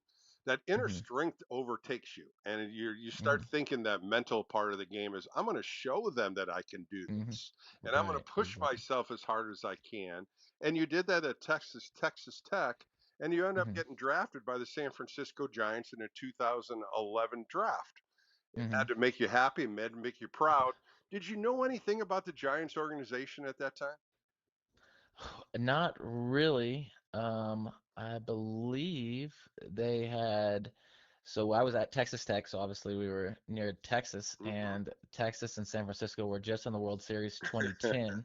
So I remember being at my apartment in Lubbock, Texas, at Texas Tech, watching the World Series of the Rangers versus the Giants. But, that was about all that I knew about the organization. And then obviously I got to be a part of it, and it was just a really great organization. I couldn't have been any happier with the organization that I was drafted by in the years I spent there. So you end up signing with the Giants. You end up going to Augusta in 2011. You get 150 at bats. You hit 356. The following year, you followed up again, and you're right back in Augusta. But moving Mhm. up, you ended up going to Arizona Fall Ball, San Jose. I want to jump into 2014 because that was really the Mhm. first full year you were at Richmond. And the Mhm. numbers really sparkled there. You had over 400 at bats, 126 games, about 270 batting average. Once you got through A ball, then you went to higher Mhm. A ball, then you started going into Richmond. What were some of the obstacles that you saw as a hitter? Ooh, that's a good question. I think as you start getting up, just that level of competition, the pitchers, and then just the night in, night out. Because I remember my first year, when I first got to Richmond, I didn't have the most success, and even like you were saying in 2014, Mm-hmm. the first half I didn't have the most success. I was able to have a really really good second half that kind of brought the batting average up, but I think it was just, I think once you get to that level, you're facing a lot of high quality pitchers that um, maybe are close to the big leagues and maybe have big league stuff. They're just still developing it. And so I think just that regularity of facing quality pitchers night in, night out. Like you just get no breaks from a good pitcher. And then learning to adapt and, kind of, face that wall of not getting the success you want and then like pushing through it and then making the adjustments and figuring out what works, what doesn't work. And then you get that one adjustment that kind of sparks it and then you keep rolling with it and have that success. I think that's probably what stands out to me the most from that year. Kelby Tomlinson joined me on the Extra Inning postgame show. But it's hard to do this, Kelby. In 2015, after you accomplish a pretty good year in Richmond, you have to go back to Richmond. And sometimes it's hard on players. Sometimes it's that point is, am I going to get an opportunity? Am I going to be stuck in Double A? But you go back down there and you hit 325 and you force them to say, hey, I can play Triple A. I can do this. And you end up coming up to Sacramento and did it again. 316 in 2015. What were your thoughts going back to Richmond and then putting those spikes on every day and saying, hey, I got to perform a little bit better to get this opportunity? Yeah, I do remember, getting that, not the call, I guess the opposite of a call, that, being assigned back to Richmond, which I think that happens a lot for younger kids in the AAA roster. There's just like a lot of non-roster invitees or things like that that fill up the AAA roster and force the younger guys back down. But I do remember, kind of that disappointment and hoping that we would get the opportunity to start in Sacramento. But going back to Richmond for which would have been my third time and just kind of feeling a little defeated, but knowing, back, what was helpful was going back to a place that I was familiar with and a place that I had finished the season off with success. So I could kind of try to pick up where I left off instead of trying to go to Sacramento and kind of reset myself at a new place and a new venue and stuff. So I think it actually worked out for the better. And then I just put in a lot of, like I said, a lot of work and an effort and adjustments to kind of improve. I think I started to finally develop a little bit more strength with myself as well. And so going back in 2015 and putting all that together and had the confidence from the previous year, how I finished that season to start that year on a high note, and that kind of helped, build the confidence and build the momentum. So then whenever I went up to Sacramento, I wasn't kind of having to start from scratch at a new place. I was kind of riding the momentum that I had the previous couple months in Richmond. So a little disappointed on the emotional side, but at the same time, I think it worked out better to get back to a place that I was familiar with and get started on a good note. So it all ended up working out. Well, on August 3rd, 2015, you got the call. You got the manager coming in talking to you saying, guess what, Kelby Tomlinson, you're going to be playing in the big leagues. You finally get that opportunity to put the Giants uniform on, and you shine right off the bat. You come up for injured Joe Panic. On your debut, you hit a single scoring run in the 12th inning against the Braves. It was just a good day overall. How nervous were you and excited at the same time? Yeah, definitely. I think I was maybe perhaps a little, I don't know, I wouldn't say tired, but travel weary because I remember I got the call late. We were playing in Sacramento, or not Sacramento, um, Salt Lake City. And so I got the call late that night that I was going to be going up, like probably around midnight or something, and had to pack everything up and get on the first flight out at like, 4 in the morning, fly to Atlanta, and I didn't know what to do or where to go. So I get to the stadium and you're just, a rookie, you don't really know what you're doing or where to go or anything like that. A little bit nervous. I remember, talking with Bochy before the game and he just said, hey, I know you've been traveling, we're not planning on using you, so let you just kind of have a day to get in there. But then the game is rain delayed, it goes into extra innings and there's nobody left on the bench but me. And so I get thrown in there. And nerves, I think probably the moment where it sunk in the most was I can remember being on deck and, just like thinking like this is it. Like, all the like almost like a pinch me, it doesn't feel real. And then I remember getting in the batter's box and it was like just the same thing I was doing the night before in Salt Lake, and I just got comfortable and like all the nerves and everything just kind of went away. Well, on August 27th, I love this because I do remember this. You hit a grand slam off James Russell of the Cubs on your Mm-hmm. first major league home run. You smoked it. I mean, this ball was gone. You know, Mm-hmm. when you think about those times, when you think about the memories that you make, this is definitely a big time memory in your Mm-hmm. career. What were you thinking in the on deck circle with bases loaded coming up? Um, well, obviously I wanted to try to get a hit and knock in some runs, but then I got behind the count. I think it was 1-2, so I had two strikes at that point. I can still remember that, that at bat and that day. It's definitely etched in my brain and probably will be for the rest of my life. Um, so I was behind in the account. I got to two strikes, and I was like, let's just try to get a ball up in the air and, get a sacrifice fly at the minimum. So once I got to two strikes, I think I battled off a few pitches and then was lucky enough he threw me a curveball that I was trying to, hit out in the air to the outfield and, caught it really well and got a grand slam, and it's still kind of surreal. I hit it and I was like, man, I don't know if, like that's, kind of crazy rounding the bases. And so it was just a fun time, and just really enjoyed it. Well, you had speed, no question. You were quick. You had 19 stolen bases in your major league career. But a game that you remember October 3rd of that same year when you hit an inside the park home run. Now, I can't Mhm, recall that. So where did you hit it at Oracle Park? mhm, Back then it was AT&T. And what were you mhm. thinking coming around second base knowing, hey, you have a chance to score and get an inside the Parker? Tell me a little bit about that hole or bat. Yeah, okay, I remember the at bat. I don't remember kind of the pitch sequence. I remember it was the lefty Rusin Hmm. for the Rockies. And it was the day game. So it was still early. It was first, I think it was my first at bat of the day. So I was still kind of, getting into it. So I hit it to right center, and so it was all the way out, which triples alley, but I think they now have it a little bit shorter there. It was still when it was really deep in that corner, so it went all the way to that deepest part of the corner. And I remember rounding second, and they kind of had, I think it was Carlos Gonzalez, and I can't remember who the center fielder was. They kind of had a hesitation of who was going to pick it up.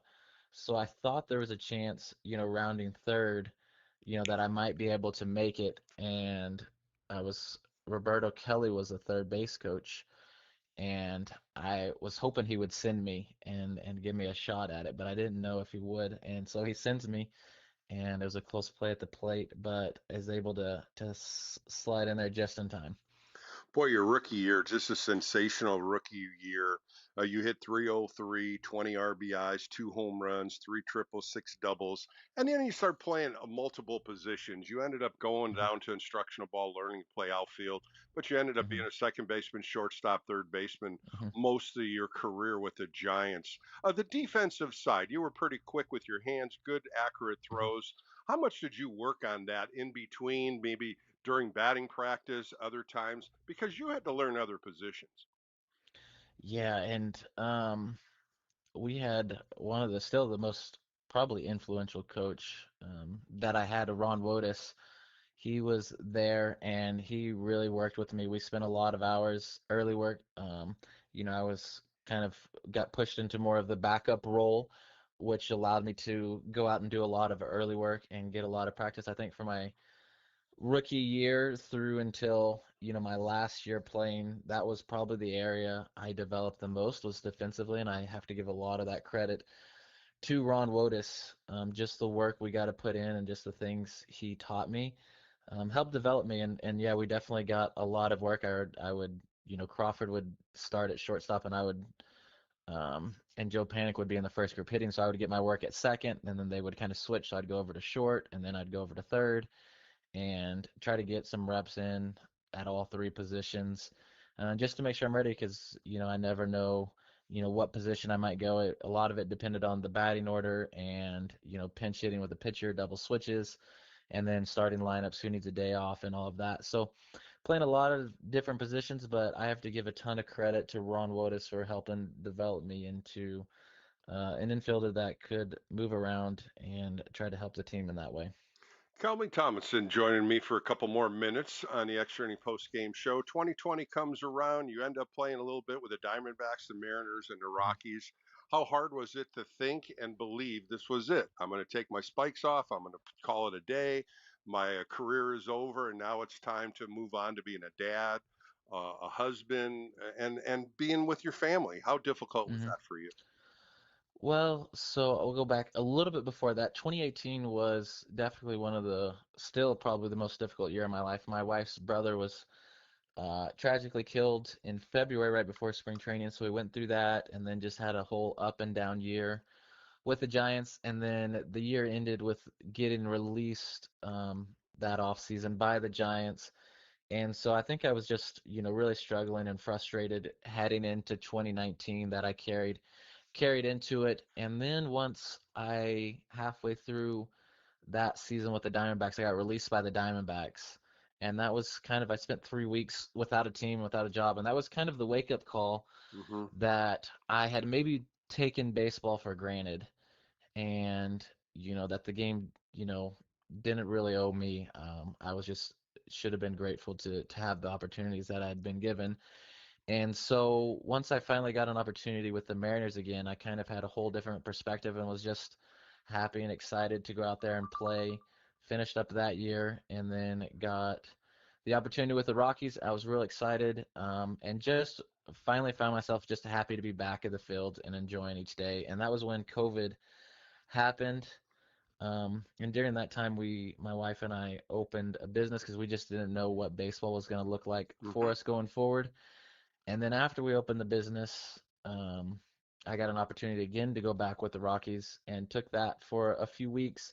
And I just knew each day I was showing up, I was like, I would rather be at home with my wife and my kids. And so at that point, it was, difficult for the realization to set in that you would be, taking off the cleats for your last game. But at the same time, I knew I was going to the place that I wanted to go to and would be happier and better every day. So it was a little bit of mixed emotions once that day finally came. Well, Kelby, it was great catching up with you, and good luck being an optician with Squints. I do believe Hmm. that's the company you Yes. have, and Hmm. enjoying family life because baseball was Yes. good for you. You were a Hmm. forever Giant. You had some great, great years with the Giants, and thank you for joining me today. Yeah, thanks for having me. I enjoyed it. That was Kelby Tomlinson on the Extra Inning Post Game Show. More coming up right here on KNBR, the Sports Leader.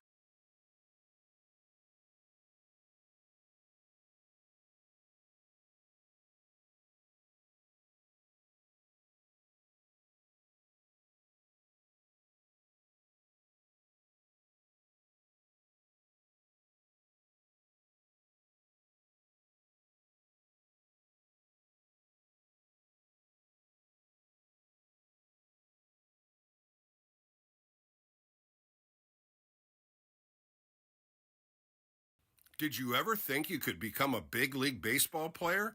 Well, now you can. Come to Big League Coaching Fantasy Camp. It's January 11th through January 17th, 2026 in beautiful Scottsdale, Arizona. Our host hotel is the Marriott Suites for the week. Come play with the great coaches, Joe Youngblood, Shooty Babbitt, Tim Flannery, Scott Gereltz, Mark Davis. Go to bigleaguecoaching.org and sign up today. Become a big leaguer.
The game may be over, but we know you want to talk more ball. So KNBR Extra Innings with Bill Lasky continues. Sponsored by Lenardi's Markets of the Bay Area. Quite simply, the best. We are KNBR 104.5 and 680, the sports leader. Welcome back to the Extra Inning Post-Game Show as we close out a Sunday show. Giants lose today 10-2. They finished the homestand 3-3 as they beat the Arizona Diamondbacks 2 out of 3, and the Dodgers took the final 2 games to take the last series 2 out of 3. On to Arizona as there's only 13 games left in the 2025 baseball season for the San Francisco Giants. They play the Arizona Diamondbacks tomorrow. First pitch right here at 6:40. Zach Gallen goes for the Arizona Diamondbacks. Kai Tang is going to be on the mound for the San Francisco Giants. I want to thank my guests today, Kelby Tomlinson and Steve Sachs. Both of those interviews will be on the All KNBR podcast if you ended up missing them.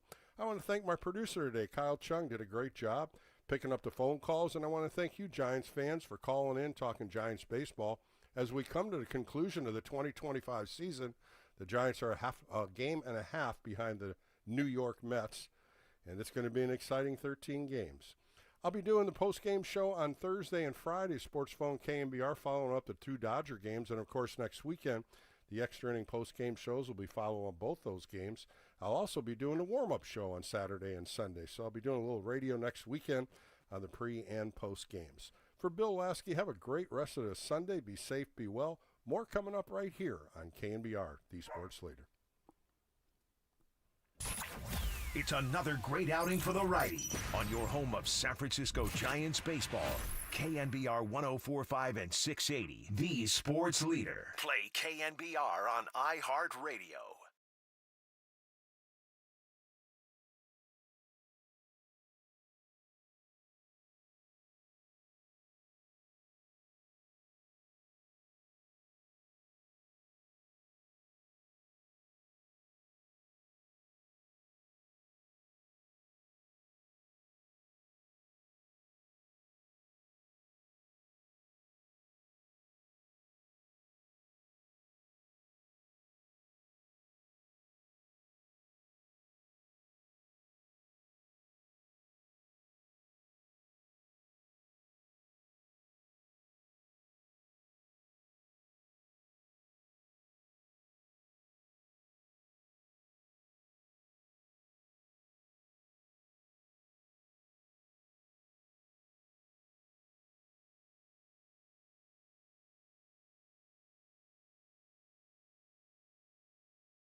KNBR 104.5 and 680, the sports leader.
It's a group of boys who meets him at the lunch door every day and picks on him and beats him up. Listen to the voices. Voices of parents, voices of students, of those who know far too well that name-calling, bullying, and harassment are serious problems in America's schools. There is a problem, and it's more widespread than I had anticipated. We need to make sure that verbal harassment is not tolerated. Find out how you can make schools safe for all students by visiting GLSEN at www.teachrespect.com.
1045 and 680, the sports leader.